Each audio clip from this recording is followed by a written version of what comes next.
I don't mean to sound hard-hearted about this, but I believe that if you reach a certain age, and if you really haven't achieved very much in your own terms, I don't think you can ascribe this to bad luck or a difficult childhood or any other external factor.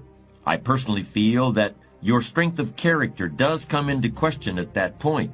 And let me make it clear that your definition of success may be different from the next person. I'm not implying that you need to have a fat bank account or a Rolls Royce to be successful. But if having those things is integral to your definition of success, then that's what you should be aiming for.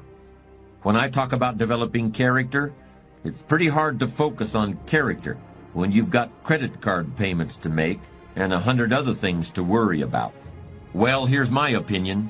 If these people had given a bit more thought to building a strong character over the years, maybe their credit card payments would be a little more manageable at this point. But it's never too late. According to Aristotle, 52 is the age at which a man's philosophy is fully formed. But it's okay to run a little behind schedule as long as you recognize it and do something about it. And you don't need volumes of books or the library in order to create a personal philosophy that will help you to achieve your goals. You can do that anywhere. You can do it right here. In fact, we could all do ourselves a favor by developing the philosophy of an ant. There are at least 2 reasons why ants are unique and important. For one thing, an ant always knows where it wants to go, and it keeps trying to find a way of getting there, no matter what.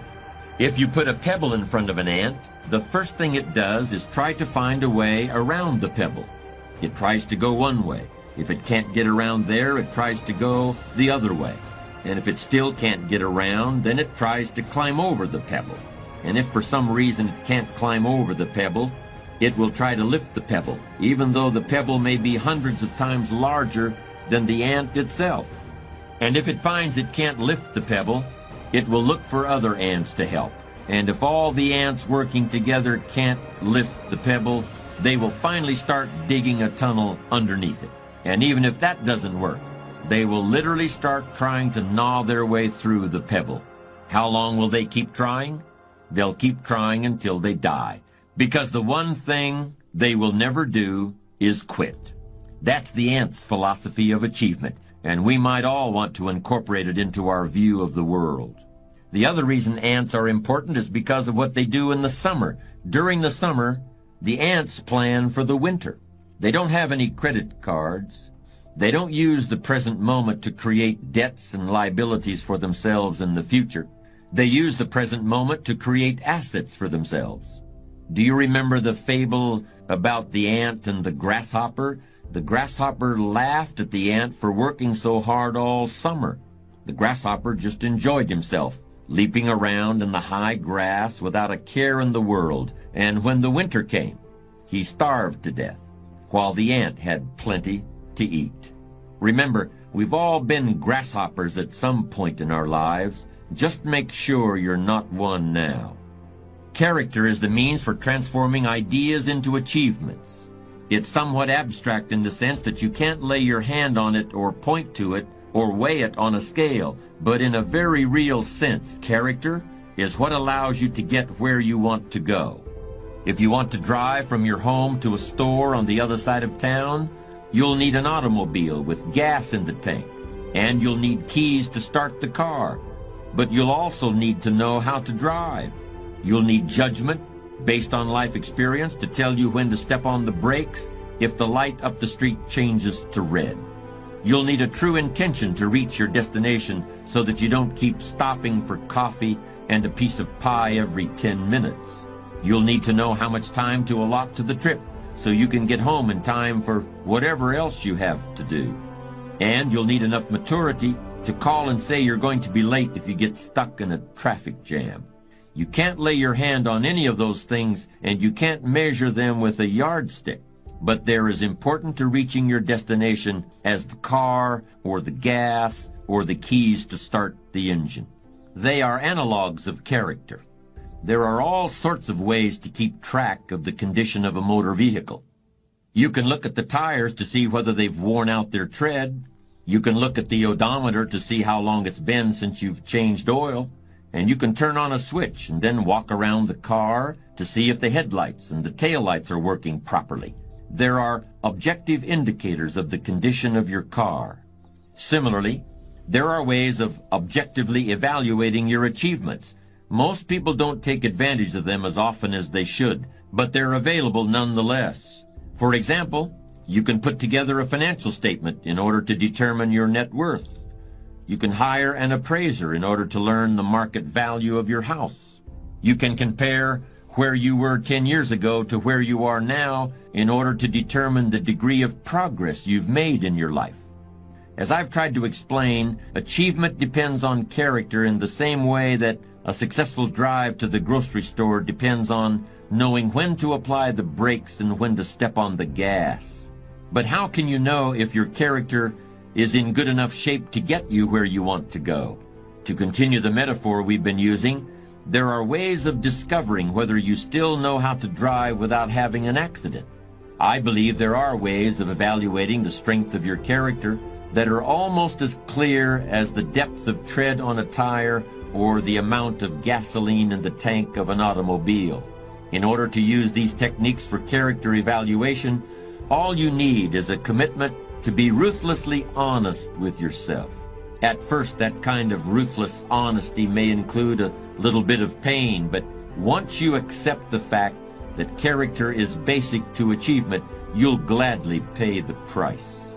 Just as the gas gauge of a car indicates full and empty, with several demarcations in between, you can learn whether your character has enough fuel to get you to your life's destination. You can learn to tell whether you're on full or empty or somewhere in between. But while a car runs on only one fuel that is indicated by a single gauge, character, in my opinion, can be evaluated by 4 different imaginary gauges. Here's the first one. On the right-hand side of the gauge, corresponding to the letter F for full on a gas gauge, I want you to imagine the letter R, which stands for refusal. And on the left side of that gauge, I want you to imagine the letter C, which stands for complacency. If your character is good and strong, there are certain things that you simply refuse to accept in yourself or in other people. In your work, you refuse to accept anything less than your best effort. That doesn't mean that things will always work out exactly as you hoped and intended, but that's not the point. There will always be variables you can't control, but your effort level should always be maxed out regardless. With your family, your commitment should be just as strong. You should simply refuse to compromise in any area where your family needs and welfare are concerned. And with yourself, in your personal life, you should similarly refuse to accept pettiness or dishonesty or unethical behavior in any form. That's the right-hand side of the first character evaluation gauge. On the left hand is the letter C, which stands for complacency. But it also could be the letters LIS, standing for let it slide, or even WTDA for what's the difference anyway. Ask yourself where you stand on that scale. Do you have enough good, strong refusal to achieve what you want to achieve? If not, it's time to make a pit stop right now. The second character rating gauge has the letter D on the right, and on the left is the letter M. The D stands for decision, and the M stands for maybe. Ask yourself, are you a person who comes to a fork in the road and turns right or left? Or do you stop the car, scratch your chin, and say, well, maybe I'll go this way, and then again, maybe I'll go that way? And in the end, you go nowhere. Think about the big issues that are facing you in your life right now. It could be that you want to leave your job and start a business of your own. It could be that you want to get married. In any case, are you the kind of person who comes to a decision and puts it into action? Or are you someone who says, well, maybe, but then again, maybe not? Now imagine a gauge with a W on one side and an A on the other side. The W should be in bright red or orange, while the A should probably be a dingy green or pale yellow.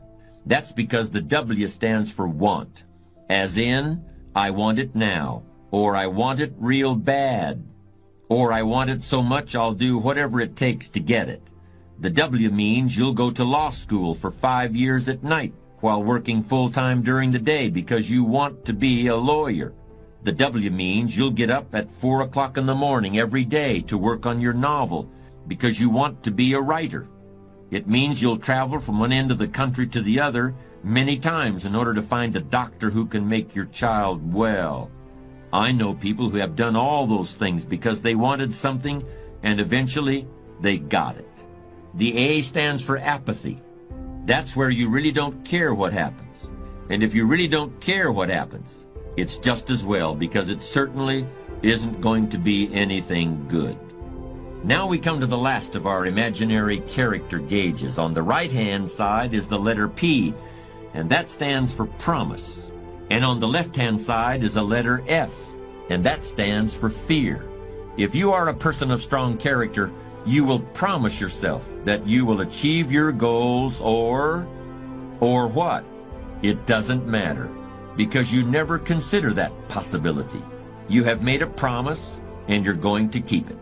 When you set out to drive to the grocery store, you don't stop at the doorway and think, what will I do if I don't make it? You simply intend to get to the grocery store.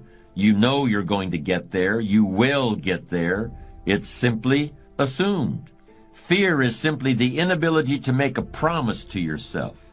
It kicks in when you start thinking about all the bad things that can happen to you on the way to your destination. And before long, you're thinking, wouldn't it be easier just to stay home? Isn't it safer to just stay in bed? Isn't it better to pull the covers up over my head? In this discussion, we've been using the metaphor of going across town in a car. Let me conclude by referring to another little excursion, and it's one that I know for a fact you have already taken. When you were learning how to walk, you made a silent promise to yourself that you were going to do it. It may have been scary at times. You surely stumbled again and again. Tears surely fell from your eyes, but no matter. You didn't even think about that. Each time you fell, you forgot about it as soon as you regained your feet because you had promised yourself you were going to walk across the room. And you did it. How long did it take? Who cares? You did it.